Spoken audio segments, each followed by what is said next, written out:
situation. Make average players tough. Make players tough. Make them compete. I don't know what a cauldron is, but I know we have to compete in our gym every day. And there's winners and losers in every drill. And there's consequences for losing. You go down. For winning, you move up. Celebrate the second or third court player who hangs on and plays a huge role his senior year. I mentioned Mark Kinnison is the first guy. John Sparrow was another guy. Didn't start until his 5th year and had a great year. But there's been plenty of those guys. And the players need to give you everything, every fiber of competitiveness, talent, willingness to fail. Willingness to fail is important. I mean, the other day we were running roundhouse spike drills for those sets that go outside the antenna. Guys weren't willing to fail. They kept jumping outside and hitting it like this. I said, no, we're going to do a left-hand roundhouse. You're going to look stupid here. And they did look stupid, but a few of them learned how to do it. You've got to be willing to fail, to improve. You know, it's just, we've got a guy that was trained in Argentina since he was 10 years old. He was told, this is the way you pass. You put your hands together, you bend them, and then you go like that. You know how hard it is to break a kid that's been doing that since he's 10 years old? He's been on the national teams. He can't get, well, anyway, we're trying. He's afraid to do it the new way. I've been after him for a year, but we're starting to do it. Okay. So, what I want to do is take a few questions. Oh, am I done? Oh, I think I'm done. I'll take 2 minutes worth of questions. If you have a question, step up to the microphone. Or just shout it out. I'll repeat it because it's on the audio. I have a question on the guy that was passing like that. Yeah. How good was he doing it that way? Well, he's very good, but Why did he not change? because he can't get an 80-mile jump serve in the seam. That's why. You can't go from here to there. You need to go from there with that hand already there. You're not going to get that 80-mile jump serve in the seam.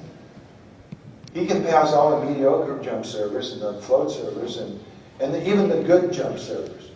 But there's 1 or 2 guys that can bring it. He can't get that ball.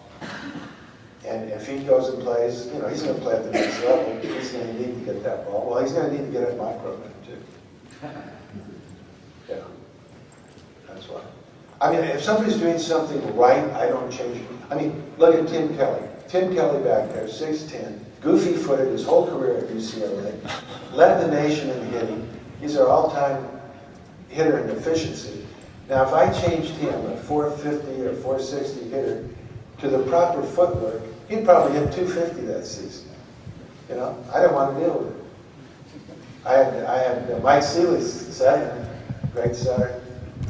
We hit 420 when we won the championship in '93. 420. Nobody's ever going to do that again. If I worked out, okay, Tim, now you're a senior. We're going to change your footwork. You know, forget about it. That's why they pay national team coaches so much. Let them deal with it. Steve Sanders, another great Olympian from UCLA at 84. Goofy foot. Hey, they're doing the job. Best passer I ever had was a kid named Larry Wendell, who was the captain of the 1968 Olympic team, beat the Russians. He sprained his ankle and wound up taking 7th when he went out. He did the snap pass. He put his hands together and snapped at the ball. Great passer. I wasn't going to say that's wrong. I thought it was so good I wrote a book about it and put pictures in, stop action. You know how hard it was to get stop action? You had to get a camera that went like that and jam up so I could see every motion he made, this great new technique. But nobody else could do it.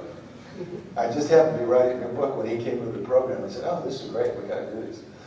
But I didn't change him because he was the best. Now I know there's certain people that say, well, you got to pass on the left side, you got to do it this way. Well, if the guy's already great, why are you going to mess with that? I don't know.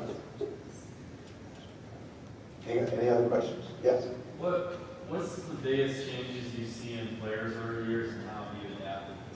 Well, when I started playing, if you want to go back, we used a 4-man block. You couldn't block over the net. You move people around the screen for the serve, 5 people in front of the receiver.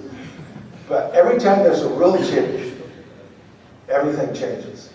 Now, rule changes only occur during the Olympics for the men and the rest of the world, but the women can change it every year if they want. So we wait until after an Olympiad, see what the new rules are, and then that changes all the tactics. So right now, everybody in men's volleyball runs the same offense and the same defense because the rules have been so that they haven't changed. The only new rule this year is you can put a libero in for another libero, and it doesn't count as a substitute. So in the fall, we played a couple of tournaments, don't count. So I noticed the fat kid, libero, was in it passing for one team, and then the skinny, athletic kid was in when the team served. So that's a breakthrough. That'll be changed. Now, if the other kid gets in shape, he can probably play all the way through. But I don't know if that's going to happen. I know the team that does that too. It's good for that team. My libero, he transferred from Santa Barbara, my program, and he is fantastic. He's going to play straight through. I have a backup libero. But are we done here? Okay, well, thank you very much.